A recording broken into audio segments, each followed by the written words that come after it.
My dear friends, आशा करता हूँ आप सब बहुत अच्छे होंगे। मैं हूँ अफजल। आपके यूट्यूब चैनल स्टडी मंत्रा में आपका बहुत बहुत स्वागत है। दोस्तों, आज हम इस वीडियो में डिस्कस करने वाले हैं इंटरनेशनल बिजनेस के रिगार्डिंग कि बेसिकली इंटरनेशनल बिजनेस क्या होता है और जिसके मोड्स हैं इसके रिगार्डिंग हम डिस्कस करेंगे कि हम इंटरनेशनल मार्केट में कैसे इंटर कर सकते हैं।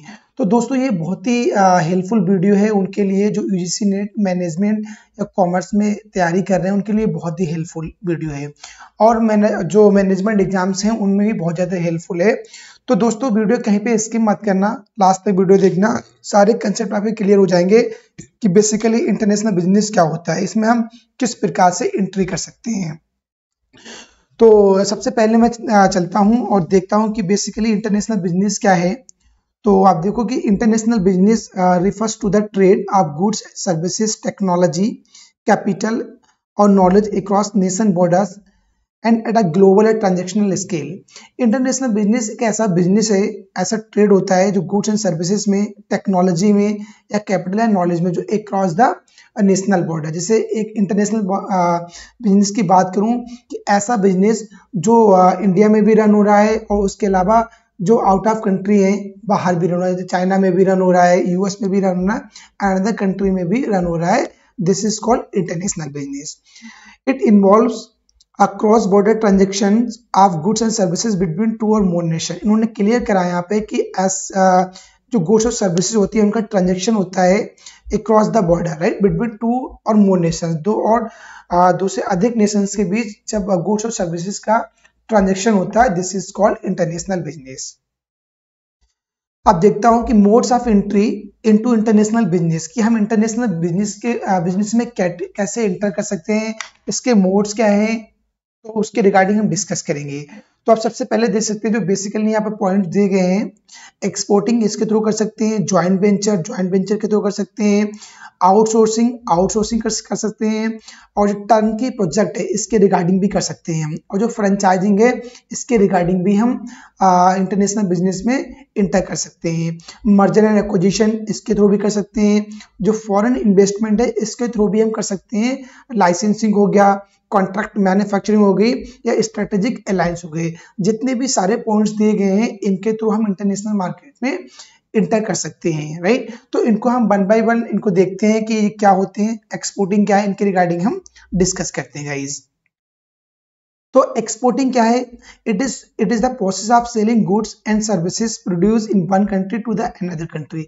एक्सपोर्टिंग क्या होता है कि ऐसी कोई गुड्स और सर्विसेज जो एक कंट्री में प्रोड्यूस हो रही है और उनको अनदर कंट्री में सेल करा जा रहा है, दिस इज कॉल्ड एक्सपोर्ट। जैसे इंडिया में कोई चीज प्रोडक्शन हो रहा है, राइट, और उसको हम चाइना में एक्सपो भेज रहे हैं, तो दिस इज कॉल्ड एक्सपोर्टिंग। हम वहां पे भी उसको सेल आउट कर रहे हैं। जैसे आप देख सकते हो कि एक्सपोर्टिंग कैसे कर सकते हैं। एक्सपोर्टिंग के तरीके आप एयरबेस के थ्रू कर सकते हैं, जो शिपिंग के थ्रू कर सकते हैं, या जो अपने रोड के थ्रू एक्सपोर्ट कर सकते हैं। ये मोड्स ऑफ एक्सपोर्टिंग है, राइट।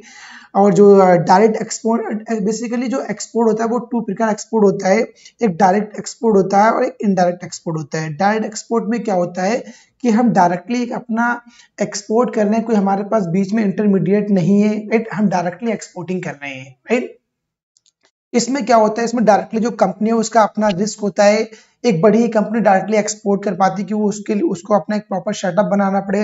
लेट्स सपोज हम चाइना में एक्सपोर्ट करना चाहते हैं, राइट, या हम यूएस में एक्सपोर्ट करना चाहते हैं डायरेक्टली, तो वहां पे हम क्या करेंगे, हमें अपना सेटअप बनाना पड़ेगा, राइट, फिर हम डायरेक्टली एक्सपोर्ट करेंगे।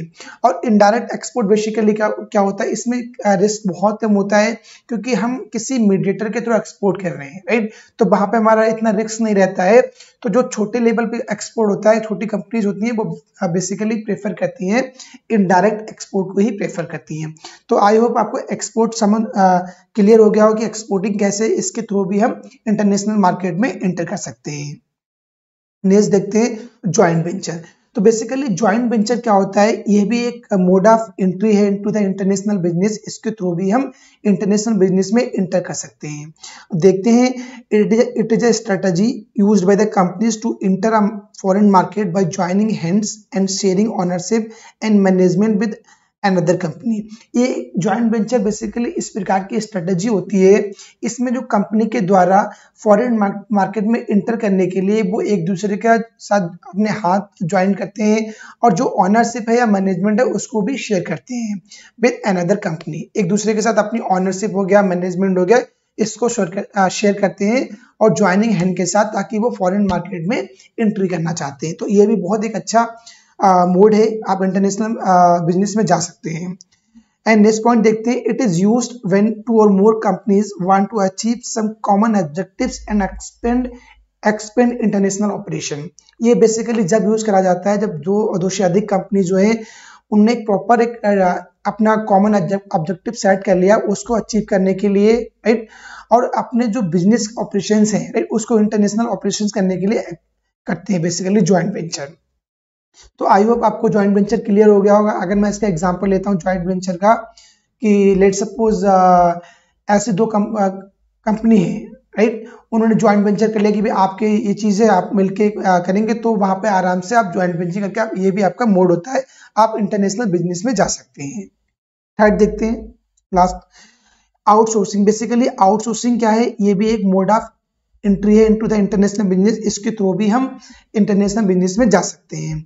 It is cost effective strategy used by the companies to reduce cost by transferring positions of work to outside suppliers rather than completing this internally. ये बेसिकली एक कॉस्ट इफेक्टिव स्ट्रेटजी होती है जो company के द्वारा use होती है अपनी कॉस्ट को रिड्यूस करने के लिए by transferring portion of work to another supplier. वो अनदर सप्लायर को अपने वर्क का कुछ पार्ट्स ट्रांसफर कर देते हैं, अपने आप नहीं करते क्योंकि उनको पता है कि वो अपने आप करेंगे तो जो उनकी कॉस्ट है वो ज्यादा आएगी, इसलिए अपनी कॉस्ट को वो रिड्यूस करने के लिए थर्ड पार्टी को या अनदर जो सप्लायर है उनको दे देते हैं, उनसे अपना वर्क पूरा करा लेते हैं, राइट। तो ये आउटसोर्सिंग होता है, इसके थ्रू भी हम इंटरनेशनल मार्केट में एंटर कर सकते हैं। It's include both domestic and foreign contracting and also offshoring, reallocating a business function to another company। ये बेसिकली डोमेस्टिक भी होता है और फॉरेन कॉन्ट्रैक्ट भी हम कर सकते हैं। तो ये भी एक बहुत अच्छा मोड है कि हमें इंटरनेशनल बिजनेस में एंटर करना है, तो इसके थ्रू भी हम इंटरनेशनल बिजनेस में जा सकते हैं। फ्रेंचाइजिंग क्या होता है? फ्रेंचाइजिंग जो basically it is a system in which semi independent business owners franchisee pay fee and royalty to the parent company franchisor in return to the right to the identify by its trademarks to sell its product or services and often to use its business format or system। तो franchise क्या होता है? Basically इसमें जो franchise होता है, franchise क्या होता है कि जिससे हम फ्रेंचाइजी ले रहे हैं, राइट, तो हम फ्रेंचाइजी हो गए और जो फ्रेंचाइजी दे रहा है वो आपका फ्रेंचाइजर हो गया, राइट। तो फ्रेंचाइजी इसमें क्या करता है कि कुछ फी देता है, रॉयल्टी देता है फ्रेंचाइजर को। जो पेरेंट कंपनी जिससे हम फ्रेंचाइजी लेते हैं उसके हमें फी देनी पड़ती है, उसकी रॉयल्टी देनी पड़ती है। उसके रिटर्न में जो कंपनी जिसके हम फ्रेंचाइजी ले रहे हैं वो हमें अपनी जो ट्रेडमार्क्स हैं, राइट, और उसको यूज करने देती है, राइट, और हम उसके भी आप उनकी जो उनका सिस्टम है, उनके ट्रेडमार्क्स हैं, राइट, जो उनका फॉर्मेट है, हम उसको यूज करके बिजनेस कर सकते हैं। तो ये भी एक बहुत अच्छा मोड है, इसके थ्रू भी हम दोस्तों इंटरनेशनल मार्केट में एंटर कर सकते हैं। तो आई होप आपको फ्रेंचाइजिंग एकदम क्लियर हो गया होगा, बेसिकली फ्रेंचाइजिंग क्या होता है वो आपको क्लियर हो गया होगा। टर्न की प्रोजेक्ट, ये भी बहुत इंपॉर्टेंट मोड है कि हमें कैसे इंटरनेशनल बिजनेस में एंटर करना है। तो आप टर्न की प्रोजेक्ट के थ्रू भी इंटरनेशनल मार्केट में जा सकते हैं। तो देखते हैं कि बेसिकली टर्न की प्रोजेक्ट क्या होता है। It involves to delivery of operating plants. ये एक जो होता है ऑपरेटिंग जो इंडस्ट्रियल प्लांट्स हैं उनकी डिलीवरी करता है to the client without any active participation. इसमें कोई उनका एक्टिव पार्टिसिपेशन नहीं होता, वो डायरेक्टली इंडस्ट्रियल प्लांट्स को ऑपरेटिंग करने की डिलीवरी करते हैं। एक company pays a contractor to design and construct new facilities. एक कंपनी है वो कॉन्ट्रैक्टर को पे करती है डिजाइन के लिए, कंस्ट्रक्शन के लिए new facilities and train personnel to exports its process and technology to the other company. इसमें क्या करती है, एक कंपनी जो है वो अपने कॉन्ट्रैक्टर को एक डिजाइन के लिए पे करती है और जो न्यू फैसिलिटीज को कंस्ट्रक्ट कराने के लिए पे करती है, और उनसे जो उनकी एक्सपर्टीज है, राइट, जब उनसे पूरा सेटअप कंप्लीट करा लेती है specially in the industrial plant, then वो वहां से फाइनली लेती है और उनको चार्ज दे देती है, उनको जो उनका फी बनता है, जो उनके अमाउंट है उसको पे कर देती है। इसके थ्रू भी हम इंटरनेशनल मार्केट में इंटर कर सकते हैं दोस्तों, जिसे हम बोलते हैं basically turnkey project. Next slide में देखते हैं कि फॉरेन इन्वेस्टमेंट क्या है। फॉरेन इन्वेस्टमेंट से हम कैसे इंटरनेशनल मार्केट में इंटर कर सकते हैं, इसको हम देखते हैं कि it is a mode of entering foreign market through investment. एक ऐसा मोड है, हम इन्वेस्टमेंट के थ्रू फॉरेन मार्केट में इंटर कर सकते हैं। इन्वेस्टमेंट में भी directly indirectly through the financial institutions. Investment जो है वो डायरेक्टली हो सकता है या इनडायरेक्टली भी हो सकता है थ्रू द फाइनेंशियल इंस्टीट्यूशंस के थ्रू, ये डायरेक्टली या इनडायरेक्टली भी हो सकता है। देखता हूं कि क्या होता है एफडीआई, फॉरेन डायरेक्ट इन्वेस्टमेंट। आपने हमेशा न्यूज में सुनते रहते हो कि फॉरेन डायरेक्ट जो इन्वेस्टमेंट है बढ़ रहा है या कम हो रहा है, तो उसको हम बताते हैं कि उसका क्या इफेक्ट पड़ता है इंटरनेशनल मार्केट में जाने के लिए। तो FDI basically it is a investment made by a company या individual in one country into business interest located in another country. FDI किस प्रकार का इन्वेस्टमेंट होता है एक फर्म के द्वारा या इंडिविजुअल के द्वारा कि एक कंट्री से वो अपने बिजनेस को अनदर कंट्री के जब एक्सपेंड करते हैं, वहां पे इंटर करते हैं, उस प्रकार जो इन्वेस्टमेंट करते हैं, this is called FDI. FDI basically जो होता है वो डायरेक्टली कोई कंस्ट्रक्शन के लिए हो गया, राइट, कोई साइट के लिए हो जो एक टेंजिबल फॉर्मेट में होता है, राइट, उसके जो लिए होता है वो हमारा एफडीआई कहलाता है। उस प्रकार इन्वेस्टमेंट जो होता है एफडीआई कहलाता है। लेट सपोज कोई ऐसे एग्जांपल देता हूँ, कोई चाइना है या यूएस है, वो इंडिया में इन्वेस्टमेंट कर रहा है, कोई मॉल्स बना रहा है, कोई और किसी प्रकार कंस्ट्रक्शन कर रहा है, तो वो हमारा एफडीआई हो जाता है। पोर्टफोलियो मैनेजमेंट, पोर्टफोलियो इन्वेस्टमेंट क्या होता है, ये भी हमारा एक मोड है, इसके थ्रू भी हम इंटरनेशनल मार्केट में इंटर कर सकते हैं। तो portfolio foreign portfolio investment instead refer to the investment made in securities and other financial assets issued in another country. ये इस प्रकार इन्वेस्टमेंट होता है, यहाँ पे कोई फिजिकल फॉर्मेट में नहीं होता है, कोई टेंजिबल फॉर्मेट में नहीं इन्वेस्टमेंट नहीं होता है। ये इन्वेस्टमेंट जो होता है जो फाइनेंशियल एसेट्स हैं या जो सिक्योरिटीज हैं, जो शेयर मार्केट है, उसके थ्रू जो इन्वेस्टमेंट होता है, this is called foreign portfolio investment. इससे बोलते हैं फॉरेन पोर्टफोलियो इन्वेस्टमेंट। तो ये डिफरेंस भी होता है कि एफडीआई और एफपीआई के बीच भी वो डिफरेंस कभी कभी पूछ लेते हैं एग्जाम में। तो ये भी आपको एक मोड है ऐसा, इसके थ्रू भी हम इंटरनेशनल बिजनेस में इंटर कर सकते हैं दोस्तों। एंड जो नेक्स्ट ऑप्शन आता है मर्जर एंड एक्विजिशन क्या है, ये भी बहुत इंपॉर्टेंट टॉपिक है, लोगों को क्लियर नहीं होता है कि मर्जर एंड एक्विजिशन क्या है। इसे आप इमेज से या फाइंड आउट कर सकते हो कि मर्जर जो हैंडशेक कर रहे हैं एक दोस्ती के लिए हैंडशेक कर रहे हैं, तो देखते हैं क्या है ये merger is a combination of two or more distinct entities into one, the desired effect being accumulation of assets and liabilities of distinct entity and several other benefits such as economic of scale, tax benefit, fast growing synergy and diversification etc.